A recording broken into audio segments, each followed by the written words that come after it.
Hello, everyone. Welcome to What to Expect When You're Expecting a Move to the Cloud. I'm Mike DeGeus. I'm VP of Operations at PMsquare, and I'm excited to talk about the cloud today with you all. I think it's going to be a good conversation, and I really appreciate everybody joining. Thanks for spending some time with us, whether you're joining live right now on the webinar or whether you are viewing this later on YouTube. I hope you get some great information here, and it's very helpful in your cloud journey.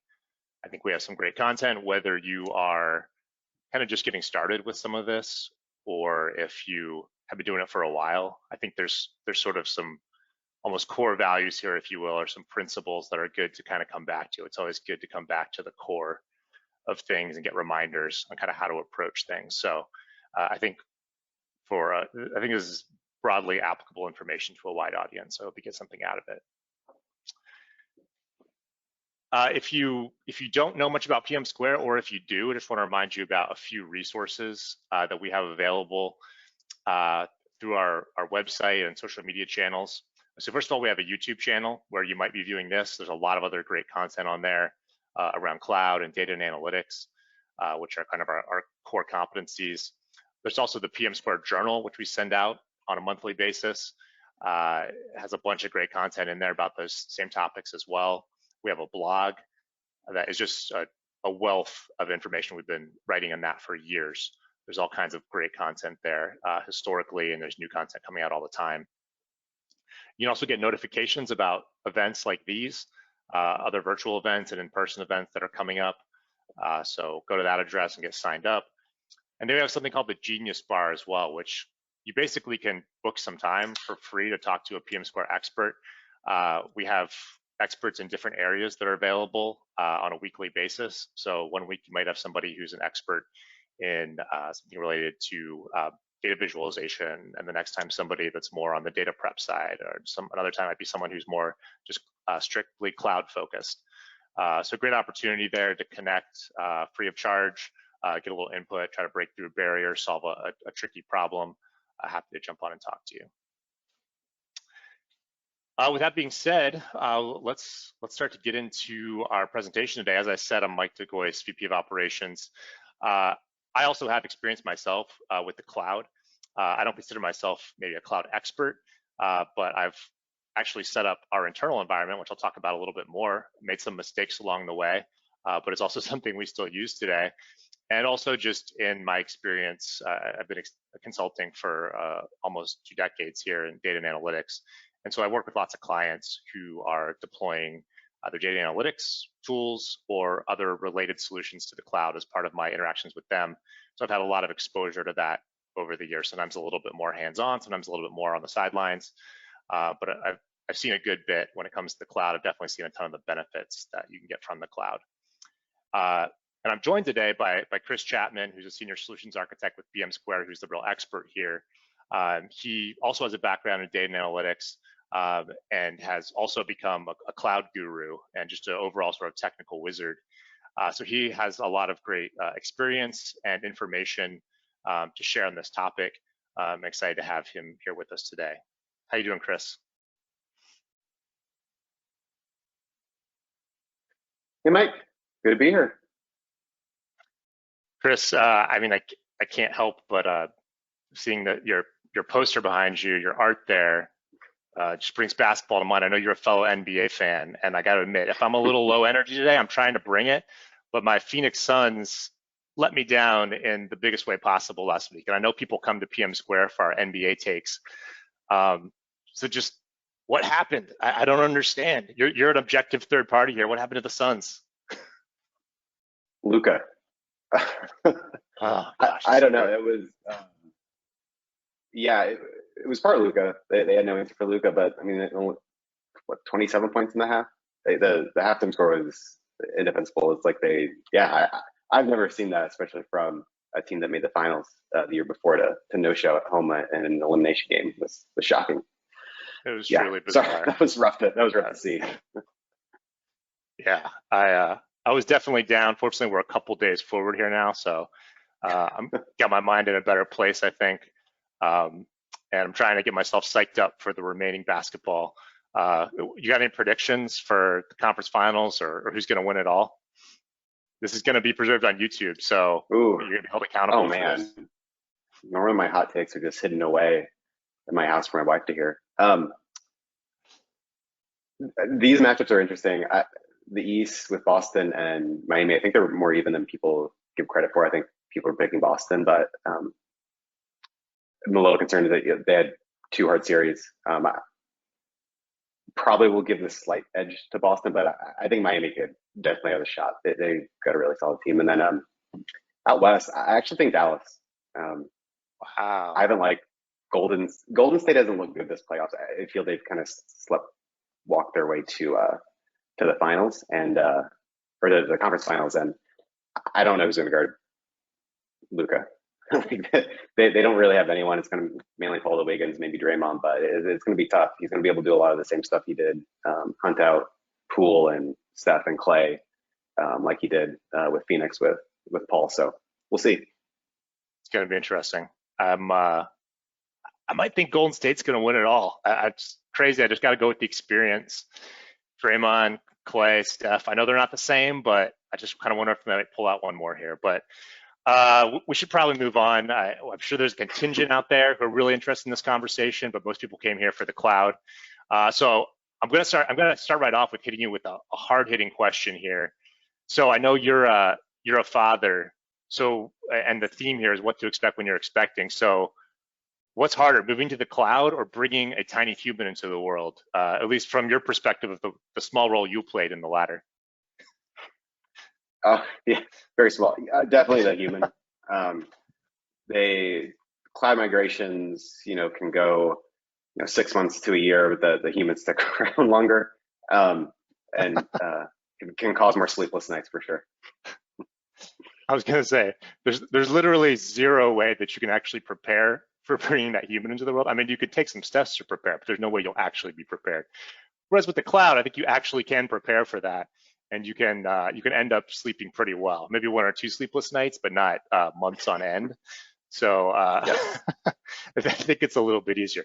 Raising a child, slightly more rewarding, I would say. A lot of good things from the cloud. Doesn't quite compare to having a son or daughter, but fortunately, it doesn't have to be the same cause of sleeplessness.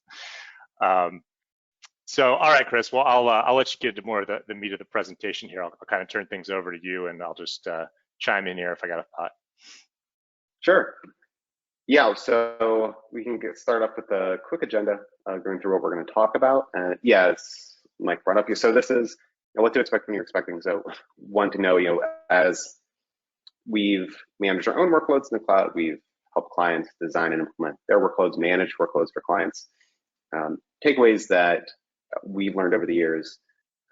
When we go into a new project, what we look out for, what we think about, what we help our clients think about, and to discuss that today, so everyone's listening can help frame their thinking on their own cloud journey, whether they're thinking about it or just starting out.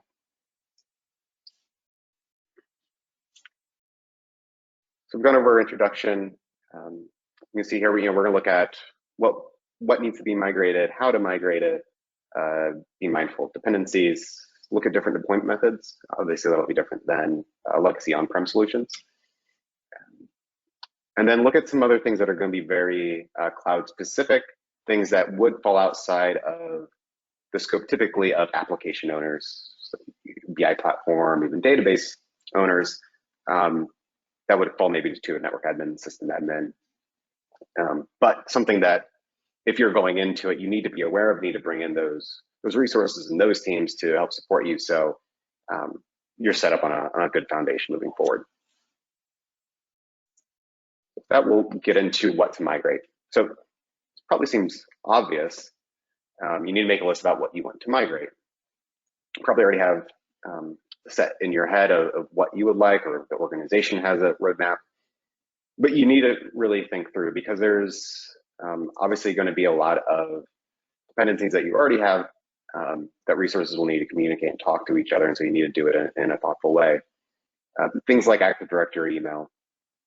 Are those Active Directory? See a lot of instances that companies prefer to have that stay on premises, which is fine, but if that's the case, you need a way for cloud resources to connect back to that AD and communicate with it. Or maybe you're going to move both to some kind of managed service like Azure AD, 365 for email, Okta, some other cloud-based SSO, if that's taking place, but then that also has considerations that need to take into place, how resources obviously that might be in GCP, Azure, or AWS communicate with those other resources. And then applications, see, these are going to be things that are being more front and center, especially a lot of the clients that we work with, where we're looking at helping them design and deploy specific workloads. Things like BI platforms, Cognos or Power BI, database workloads, ETL tools, data warehousing.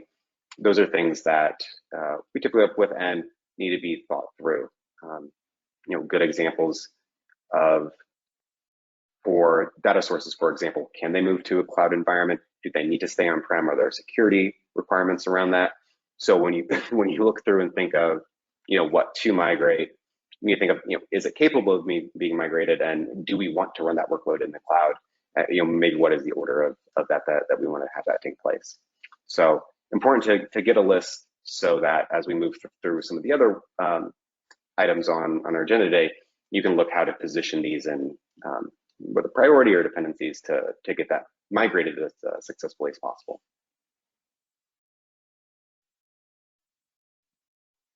And then how to migrate. So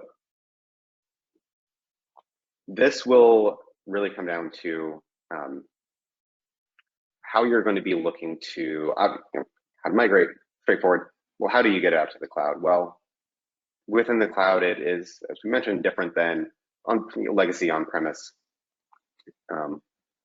data centers, in that creating resources can happen a number of different ways. It won't always necessarily be the same way, and there are different tools that you have in the cloud that you didn't previously have that you can take advantage of, and really should take advantage of if you want to maximize your cloud footprint and your cloud investment.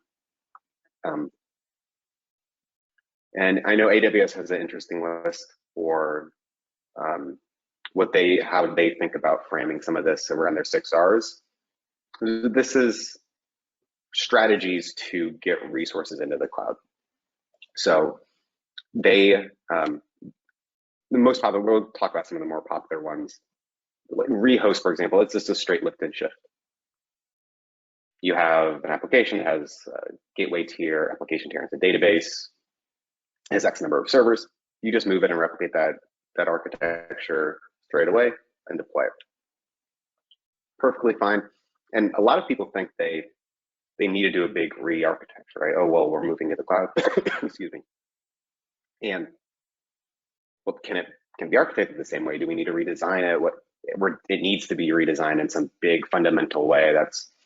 You need to learn containers and Lambda functions and all these different services. And you absolutely don't. In fact, if you read a lot of customer testimonials or guidance from the cloud vendors, you'll often see that recommendations are actually just do a lift and shift to get started. Just get into a cloud environment, because then it becomes significantly easier to start re-architecting from there. You don't need to try to reinvent the wheel while you're driving to get to that destination. You can get there and then start to figure out how you might want to optimize specific workloads to take advantage of different cloud resources that you now have. Excuse me. And another example of this would be like replatform, which is a step up from rehost that largely you would look to do a lift and shift, but you would tinker on the edges. So an example of this would be to leverage a managed service for a database. Something like Amazon RDS, Relational Database Service, is a managed service. You can create a database instance if you're unfamiliar, and instantly have access to it, size it how you want. The maintenance and the traditional DBA work that you or your company would have to do is offloaded to Amazon. They manage the patching and the upgrades. So you just use the database that's an example. You can leverage that managed service instead of having to do that work for you. Same with like the load balancer, their managed services around that. So you can tinker on the edges, but then maybe the core application server architecture maintains the same. Then another step up, refactor. That would be fully reimagining it. If you have a monolithic in-house application that you built to support a particular business unit, you may want to take that and rebuild it in a microservices style architecture that is more modern and scalable. And then that obviously will be a lot of work, but that can be done in flight as well during the migration if that's a project that you want to take on. And another important thing to keep in mind as you're looking through these, mix and match. One workload may make sense just to do a lift and shift. Another one, maybe a refactor has been on the back burner for the last 10 years. Everyone really wants to, just never got around to it. Great time to do it. So evaluate what the workload is, what the requirements are, and try to figure out where it might fit in one of these areas so you can, again, trying to make the migration as successful as possible. Hey, Chris, I have a few questions here. Mm-hmm. So if I'm understanding correctly, you're not necessarily, I know you said mix and match, but even for like, say, a particular system platform application, you're not necessarily choosing just one of these and that's sort of your permanent solution. If I heard you correctly, you're kind of like, hey, you can rehost and then you could move into a sort of a replatform, start to tweak some things, and then you might decide later on, hey, let's just go ahead and refactor this entirely. And that's a reasonable approach, right? As opposed to trying to figure out right up front, like, hey, this needs to be refactored and we're going to immediately go and refactor this. Yes, you're absolutely right. And you bring up a good point. Legacy on-prem solution or architectures often stay very static and feel like they're cemented in concrete. You get the lease for those servers. You don't want to renew them. You don't want to deal with them. It's hard to, we'll talk a little bit more about, this in a bit, but it's hard to move the data, move the information application to another server that might be newer or is architected differently. It's a lot of effort. But within the cloud, it's important to keep in mind resources should not stay static. You should be recycling them frequently, and they're designed to be disposable. So when you get and land, that environment should be ever changing. And again, if you go out and see any other testimonials, you'll see a constant change over design and workloads and the way resources are managed and used, because that's the benefit of the cloud. It's not a lengthy process to create a resource and start using it. That time is scaled down significantly. So you can be more agile and nimble and making these changes that you would have wanted to, but previously would have been really challenging to do. And so that gives you that flexibility now to do that. Yeah, that's a huge benefit. And I like the idea too that just if you're trying to figure out, you're trying to make some move into the cloud, whether you're just starting it for your organization or whether you're just for this one platform or something, you don't have to get in sort of analysis paralysis with like, well, which of the R's should we choose here? You can go ahead and get going. If it's not immediately clear that there's enough benefit to like refactoring, for instance, like go ahead and rehost. You probably can get some benefit there right off the bat. And then you can continue to evaluate or kind of see how that goes, see what sort of, what sort of cost you're incurring just with the rehost. If you refactor, maybe you're going to reduce costs or you're going to improve your scalability. And then you can move there, once the business case is there to do so. But I think that's an important point. You don't have to get kind of stuck figuring this out at the outset. You can continue to involve. You can do sort of an iterative process when it comes to the move. Yeah, absolutely. Just kind of going back to that refactor. So, like, what are some things that actually push organizations to going to refactoring? Because refactoring, of course, is going to be costly. There's a lot of effort involved in that. Why do you actually take that step versus, the rehosting or the replatforming? I'm sure there's lots of reasons, but I don't know, give an example of one or two that tends to push organizations that direction. Yeah, so for a refactor, it would be something like you have an in-house solution that you built. Typically, that's going to be designed in a singular monolithic structure, right? You'll have an app server or a database or a mainframe, or some central piece that if that breaks, everything falls apart. So what refactoring allows you to do is break up the jobs that that application may be doing into microservices that are run independent of other services or other tasks that that application would have been required to do, so that if you have a single failure, the entire system doesn't break. You can also create more redundancy in this way. If you're moving to a containerized platform, or even maybe a serverless platform with something like Lambda functions, handling requests, and an API gateway to manage incoming requests from users, and then Lambdas to process that, for example. There's a host of ways you can do that in architecture on that, but what all those allow you to do is have higher uptime, have just greater resiliency, reduce costs, because now you're paying for just what you're using. Another reason, when we have those big monolithic applications, you, from an infrastructure point of view, you're not able to just dynamically scale, right? So for microservices, you can have one or two services running as needed, and then quickly scale those up as more requests come in. Monolithic, you kind of have to just assume for the worst and have this really big, expensive server for those high peak uptimes, but knowing that most of the time it's going to be idle, and you're wasting cost because you don't need that much compute. But so yeah, breaking it down and adopting a serverless pattern or a microservice pattern allow you to pay more for what you need when you need it, and like I said, be more scalable and be more resilient to the outages or downtime. That makes sense. So you're getting greater scalability, you're getting more stability from your application, and you're potentially saving costs. So that's probably why, in some cases, it's worth the upfront investment. Mm-hmm. Got it. Yep. Thanks. Mm-hmm. Okay, so looking at application dependencies. So we touched a little bit about it, but it's important to talk through and think about. It's really easy. Well, we want to move a database, or we don't want to move a database. What will that impact be?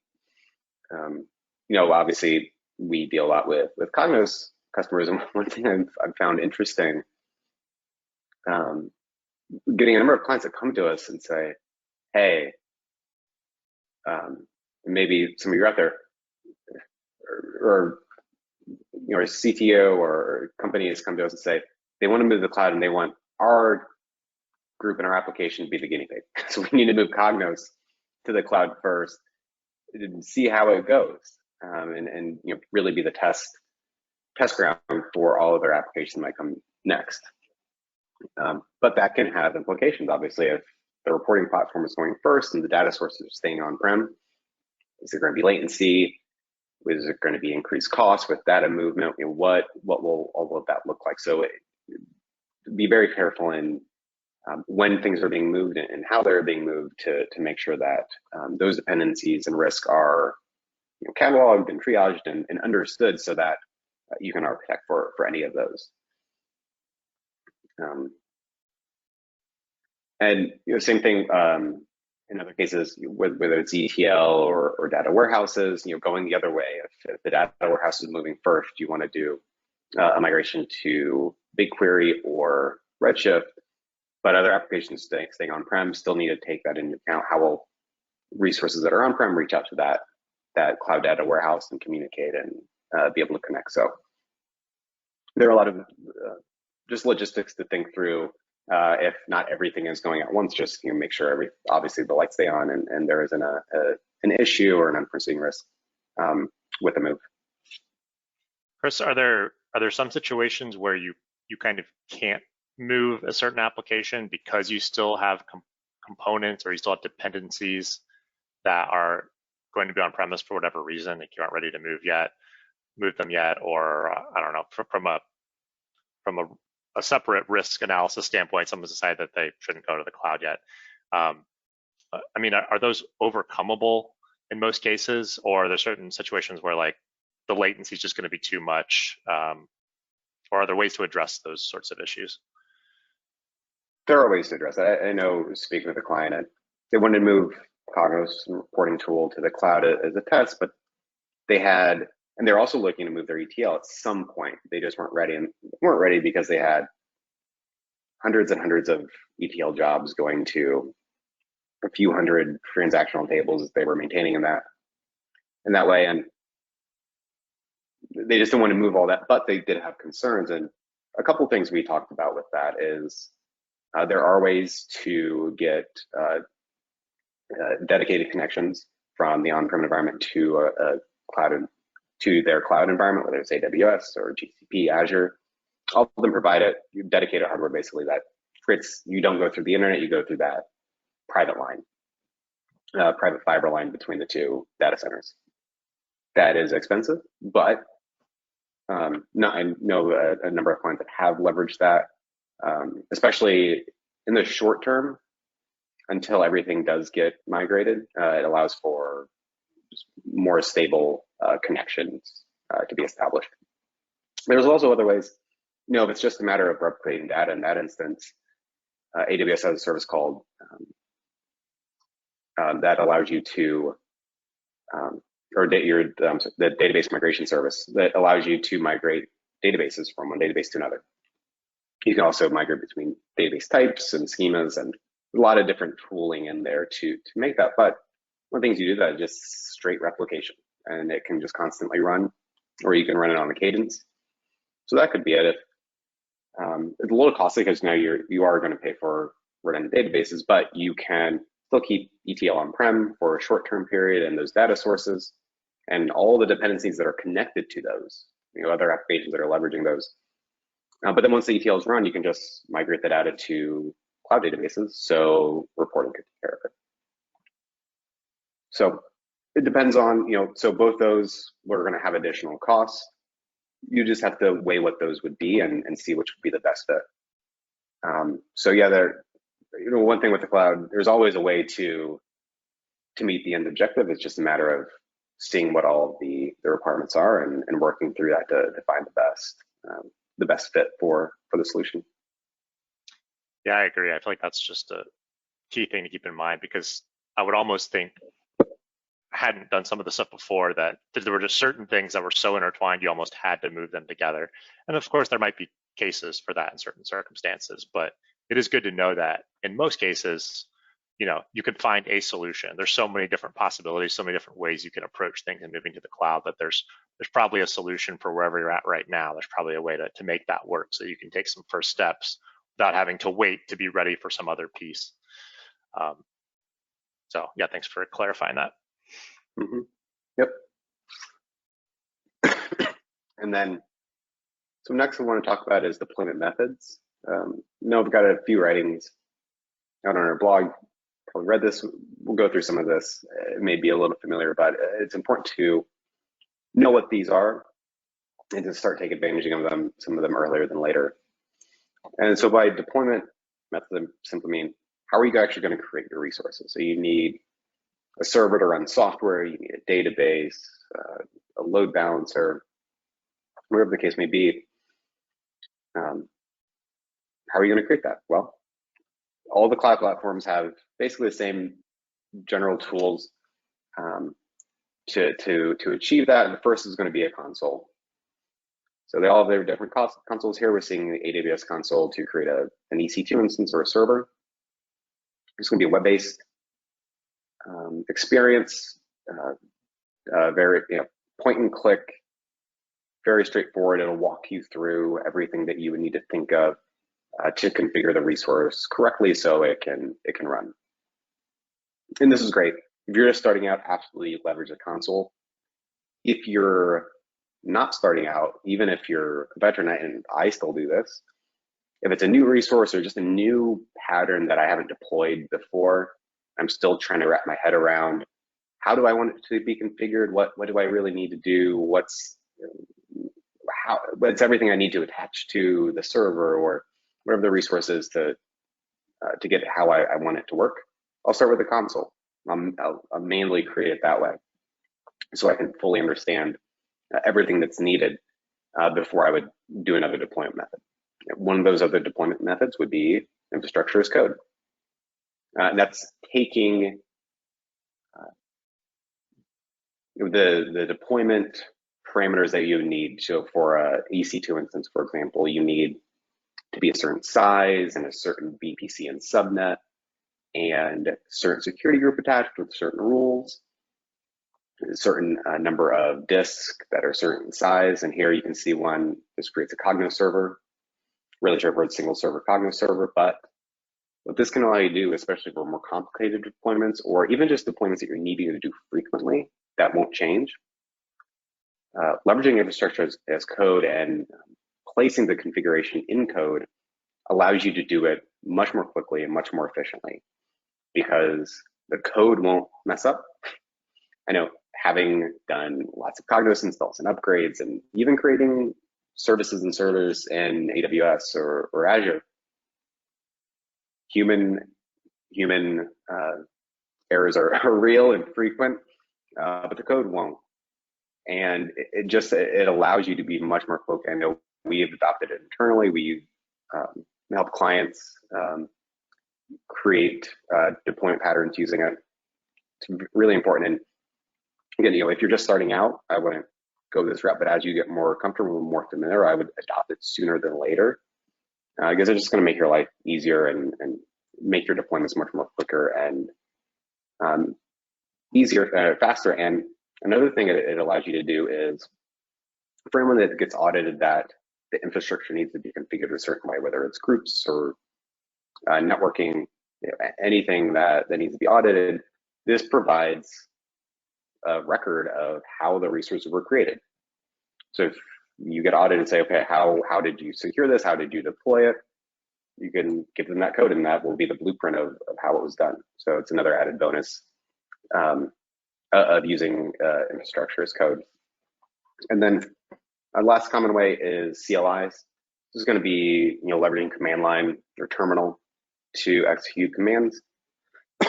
Excuse me. And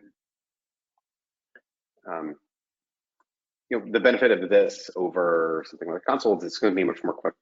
You can, again, it's going to be about speed. If you know all the parameters that need to be passed through to call, in this case, invoke a Lambda or create an instance, make an API call through an API gateway, for example, you can do it here, and it'll be much more quicker than having to go into a browser and point and click around. So just another way, speed being the name of the game. You can see here, if you haven't done a lot of coding, don't be afraid. I'm definitely not. I know enough code to be dangerous. It's not my background, but getting your hands dirty, and it's going to make much more efficient in managing the workloads that you are running in any cloud environment, because it's going to allow you to interact with those resources and update those resources much more quickly than just always having to go through the browser.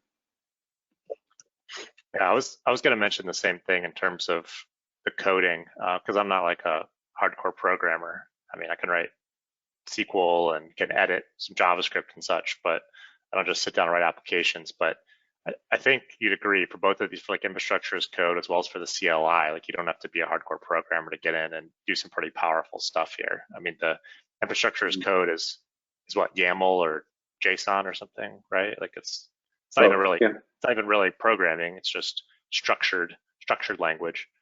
And then the CLI, it's kind of like, it's more like command line stuff, like DOS or something to go way back. So they're both pretty approachable, is what I would get across for anyone who kind of has technical aptitude. You don't have to be a programmer to get into reaping the benefits of those sorts of things. At least that's been my experience. Yeah, and for infrastructure as code, it's going to a little bit of the weeds here. That'll largely be dependent on the platform that you're choosing. So this example, let's go back. This is a CloudFormation example that does support both YAML and JSON, and this happens to be YAML. But there are other IAC platforms as well. Popular ones, Terraform. Probably most people have heard of that. That uses its own language. It's gonna, if you get in there, it's gonna look very similar to JSON, but it does have its differences. So that is one thing to be mindful of. When you go to Azure or GCP, they're gonna have their own tweaks, but the good thing about it is there's a breadth of examples. If you just Google create EC2 instance with Terraform, there's going to be a preset configuration that you can grab and play with right away. So a lot of these things you'll have a good starting ground to work from, and you can tweak them. Once you get your head around it, you can tweak and modify to meet your specific needs. And I know you mentioned speed with CLI and sort of standardization with infrastructure as code, but I assume those are they open up some automation possibilities as well that you really wouldn't have through the console. Is that fair to say? Definitely. Yep. I know. So it's something that can be, your infrastructure as code deployment can be leveraged with CLI commands or API calls to do things like, for Cognos, for example, you need to create the instance, but then you want to download the Cognos install files and install them, actually configure them. So you could do a call to S3 to pull that down, and then actually run those configuration files, in like silent mode. So that can really take that deployment to the next level of not just creating the infrastructure, but now you're also configuring the application, configuring the server at the same time, so you're not having to come in after the fact and also do that. That's great.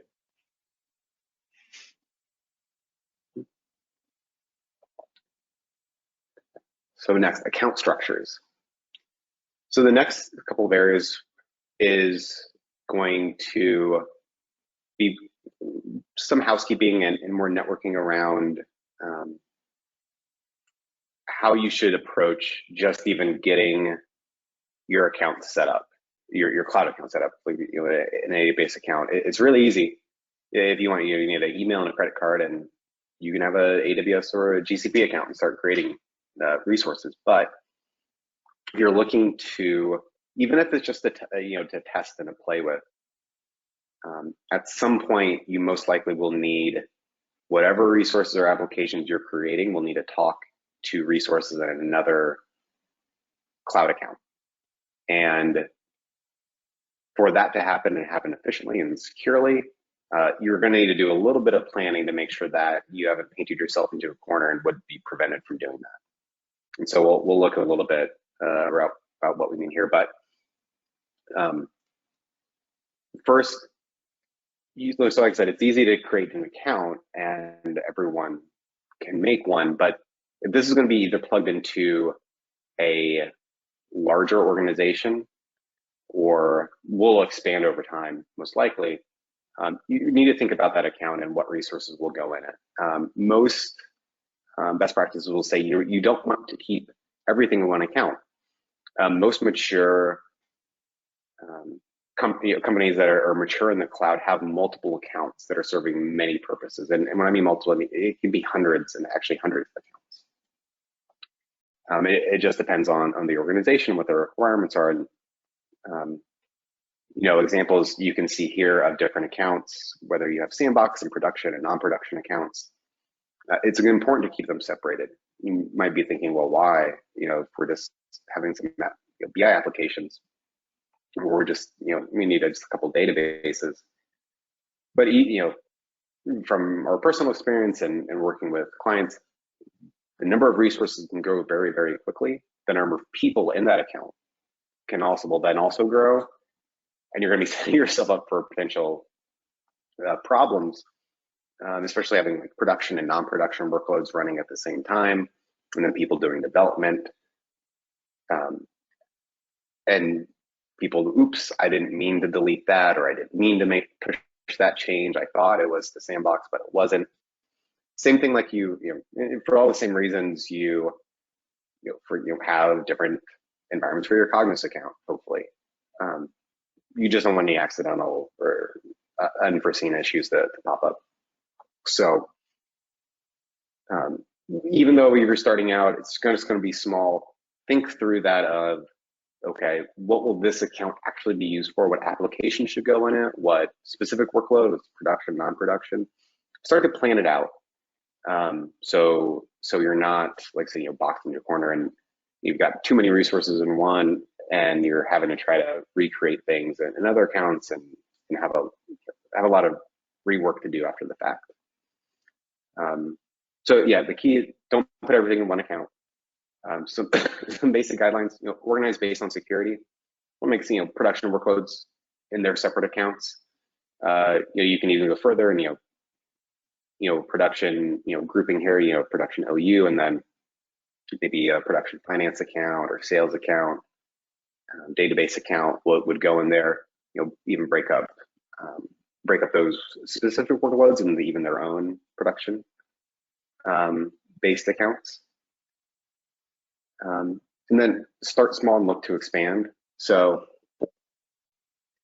if you are doing a example we brought before, you're just going to move a single application or workload to start. That doesn't mean you need to say, okay, well, we also need to create all this huge network of accounts and start connecting them, and just start small and start with the 1 or 2 accounts that you might need, and then look to add on after there. Just just keep in mind of how those, and we'll talk about in a minute, how those accounts will be able to communicate with each other, and you should be okay to continue to add and expand. Don't deploy into the management account. So this is important. Like in this example that you see here to your right, there is one master management account. So it's just a normal AWS account in this example. But no resources should actually be deployed in. You can see there's things like control tower and organization. So that helps manage the different child accounts that are beneath it. Excuse me. And the reason you want to do that is you want consistency and you want clear visibility for billing. If you start dropping in resources in your management account, it's hard to see where those resources necessarily would roll up to, who owns them. In this example, you can see, you get a production account for your financial planning tool, resources deployed there, go back to that business unit, go back to that group. It's very clear what's being spent on. So, that's the key, just to clear lines of visibility into not just the management security, but also the cost. So, where all of that spend is being allocated. Yeah, I can share a little personal experience here. Unfortunately, and hopefully making the mistake so you don't have to. I originally set up PMsquare's internal AWS environment starting quite a few years ago now at this point, but didn't know any of this essentially. But just like, hey, we need some sandbox environments, so I'm going to go ahead and get an AWS account started, and basically, other than maybe starting small looking to expand, didn't follow any of these guidelines because I just didn't know. And yeah, it created this mess essentially. After a period of time, at first it was fine because there wasn't much there. But as we started to utilize AWS for different things, as we started to do some development in AWS for actual applications, we continued to have more and more sandbox environments. We did start doing training and demos out of those environments. It became very difficult to manage. In addition to the security aspect, which is hard to manage, also just trying to get an accurate assessment of costs coming from sort of different business units or just different things we were trying to do and how much that was cost, what the spend was. It was nearly impossible. You try to tag everything, but it still becomes unwieldy after a certain point. Also, we're doing most of the stuff in the console at that point as well. That also makes it hard to make sure everything is getting tagged, which it's a little outside the scope of what we're talking about here, but tagging is basically a way that you can kind of keep track, manage your resources, and report out on costs. And so we've now worked for a while to actually, there's still aspects of that we're still pulling out and splitting out from that original one account that we had because those guidelines here were not followed. So it's possible to clean it up after the fact, but it's going to be much, much harder than it is if you just plan correctly from the outset. So this is a really important one here that I can speak to because I felt some of the pain, and Chris has felt some of the pain in cleaning up my mess. No, yeah, yeah, we've, yeah, no, Mike's right. It's been a process to split things up, and it just, I think just a month ago, yeah, if anyone from PMsquare is here, yeah, I had to send out a big Slack and say, okay, everyone, sandboxes are now over here. Here's everyone's new credentials, and now time of just getting it built up and stood up. It's work, and a lot of, in cases, rework. So for us, it's a lot of internal applications, which is fine. Sandbox is not a big deal to move, but for anyone out there that's managing production workloads, it's not something you want to have to do a production migration at all. Anytime is challenging. So if you want to avoid rework around that, you definitely want to. Right, it's definitely not a check the box of the resources I want to move to the other account and click move. There's quite a bit more to it. Yes. Yep.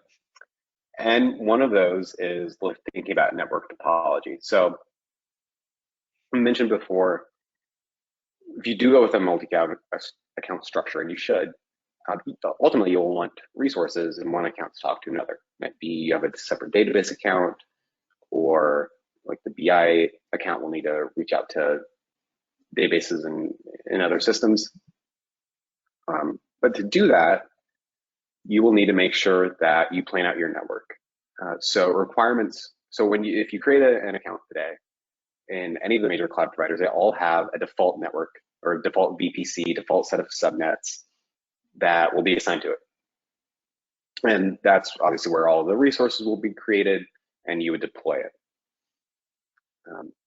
But if you deploy all of your resources in default subnets, you won't be able to have those resources that talk to resources from another account, because the CIDR ranges for those VPCs will be overlapping. And so basically, resources can have the same, potentially DNS and potentially the same IP address, which would create a conflict, which means you can't connect those networks to communicate with each other. So what you'll need to do at a minimum is plan out what that network topology should look like, what each account should get a dedicated CIDR range. And if your eyes are glazing over and you're like, this is not my wheelhouse, I hope definitely there's someone in the company, a network admin, that can be brought in that probably has a list. I was actually just on a call, and he was like, we were setting up an account, and said, we need an open CIDR range for your company, and they had one right away. We're able to assign it to us. Really, really easy and straightforward. But at bare minimum, you need to work with someone like that in your company to figure out what CIDR ranges would be available to you. You reserve them for the ones you want, maybe reserve them for ones you know you might need.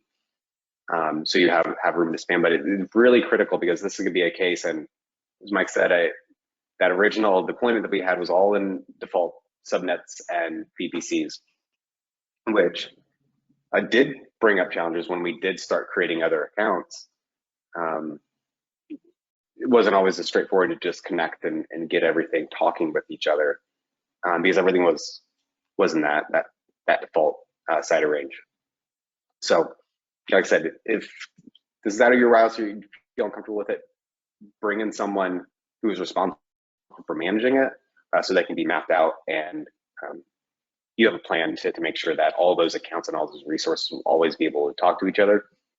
Excuse me, because as Mike said, it is not as simple as, okay, I just want to move this server from VPC 1 to VPC 2. You wouldn't be able to. It'd be an entire rework. You have to create the new network and build all those resources from scratch again. So yeah, definitely be mindful of that, and don't put yourself in that situation. Yeah, give yourself a good foundation and plan that out from the start.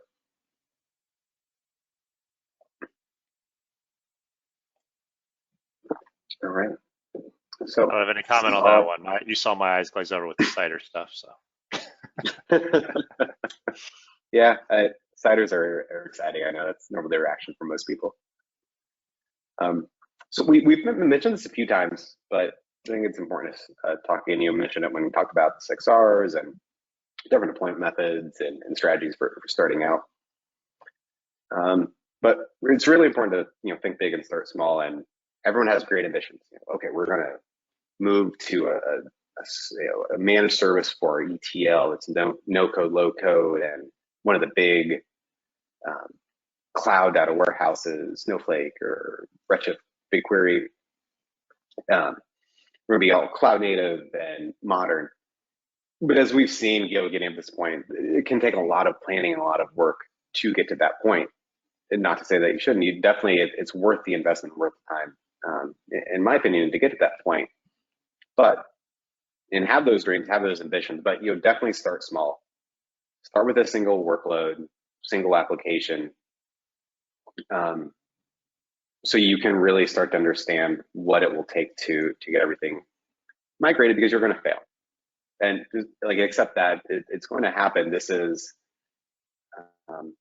going to the cloud isn't always as straightforward in certain cases. Definitely, if you're just doing or even if you're just doing a straight rehost and a lift and shift, there will still be things that you will have to figure out and learn, even not just from a technical perspective, but like a process perspective. Who gets access, who is responsible now for creating these resources, who's responsible for managing security, how will all of that flow? There's a bunch of different process questions that can come into play that previously either were answered or weren't necessarily concerns because of the on-premise nature of the deployment. So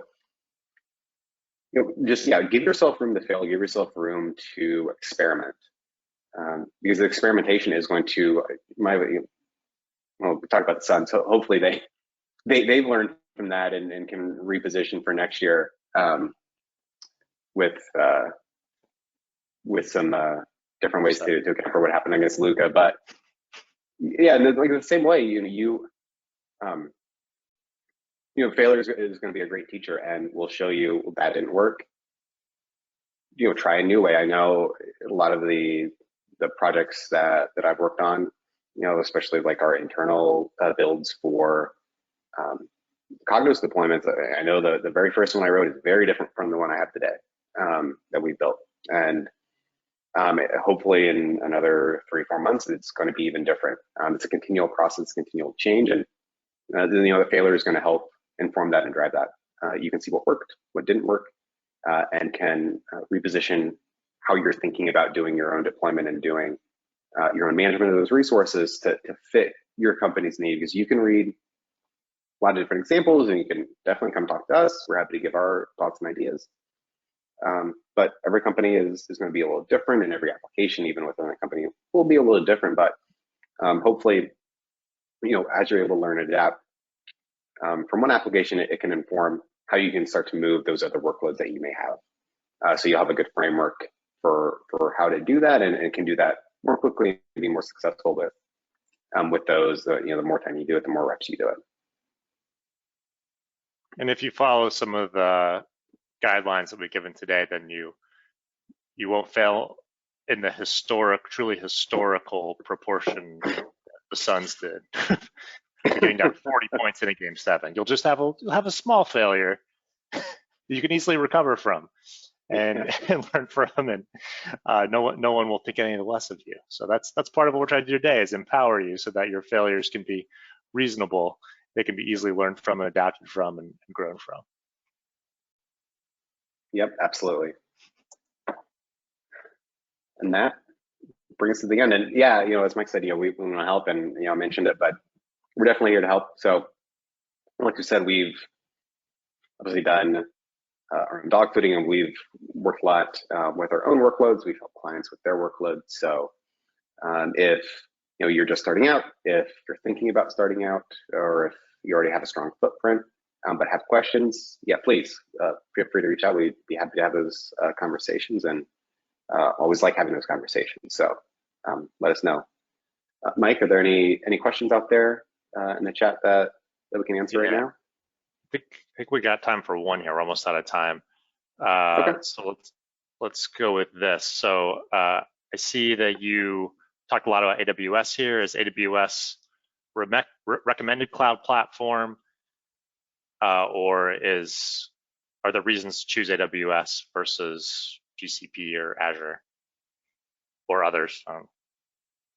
I tagged in on that, or others. Sure, yeah. AWS is the most popular. They have the largest number of services. So there is value in size. And if there's value in the number of services that you would have available to you. Services you can think of, products or just tools that would be available to you to achieve end goals. Then coming in Azure, tight Microsoft integration. So if you're a big Microsoft shop, maybe you already have Azure AD deployed. A lot of it makes sense why you may want to go that route. GCP has great tooling. Obviously, they develop Kubernetes in-house, and they have a lot of great tooling around Kubernetes. So if you're a big Kubernetes shop, have a lot of workloads already deployed there, that would be attractive for you. And BigQuery is one of the top cloud data warehouses that are available right now. So, but with Google and Microsoft, don't have quite the number of services like AWS has, but a lot of those services may or may not be relevant. For the big ticket things, servers and databases, they basically will be able to meet their need.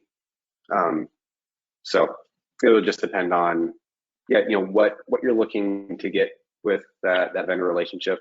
If you have any special requirements, like with Microsoft, for example, or you feel more comfortable with, having more of those services available to you with AWS, you can do that. But I know we typically develop on AWS, and that's what we have historically worked with as well. And said it's the most popular and has a lot of great services and tools available to work with. Yeah, I mean, you can't go wrong with AWS for sure. They're definitely the market leader. At the same time, those big three are all mature services at this point. So as Chris said, for most sorts of workloads, most things you're trying to do, it's probably a way you can do it on any of them. AWS just is the market leader, and you can do essentially everything, everything there. Mm-hmm. Yep. All right, well, we're about out of time. Chris, I think you're going to share a little bit about some other events we have coming up. Yep. Yeah. So thank you everyone for joining. It was great speaking with everyone. Just keep in mind, we do have a slate of other events coming up here. May 26th, working with the Zero Gravity event for modern cloud data pipeline. June 28th, Cognos Analytics helps Louisville basketball predict 92% of injuries.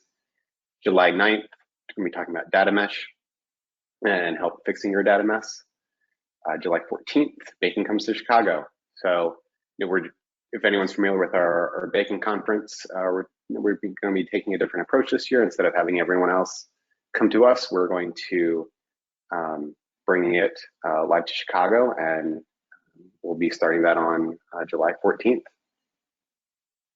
The first time live though in a few years, so that's exciting.